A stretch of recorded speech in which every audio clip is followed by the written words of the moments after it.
A Missouri man who spent 34 years in prison for a murder he did not commit is enjoying his first full day of freedom. Christopher Dunn was released from prison Tuesday despite an 11th-hour attempt by the state's attorney general to keep him behind bars. The story goes back to 1991 when Dunn was 19 years old and convicted of first-degree murder.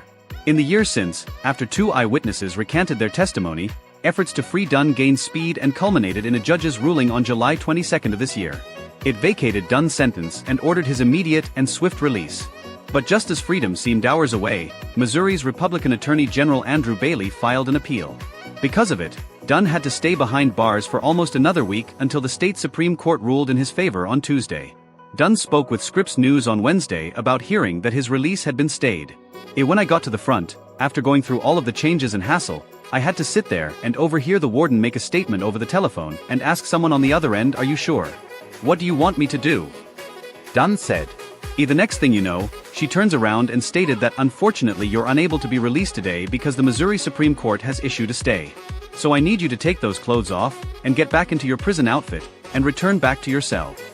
I felt my heart jump out of my body, Dunn said. I felt like my life had just ended right there. To be honest with you, I felt like a failure. Like I failed my wife, my family, and everyone else who was waiting on me to come home because they all stood behind me all these years. And none of this is Chris' fault, Dunn's wife Kira recalled thinking at the time. What's gone on with him for the last 34 years is not his fault, and it's a tragedy. To sit here and hear him have that pain, that he somehow failed. He's been an amazing father, husband, brother and son despite all the circumstances for the past 34 years. The one thing that kept me going was I was not about to allow them to beat me, Dunn said of his time and challenges in prison. I'm from St. Louis. I was not about to allow them to just say my life wasn't worth living or worth fighting for. Watch the full interview with Dunn and his wife Kira above.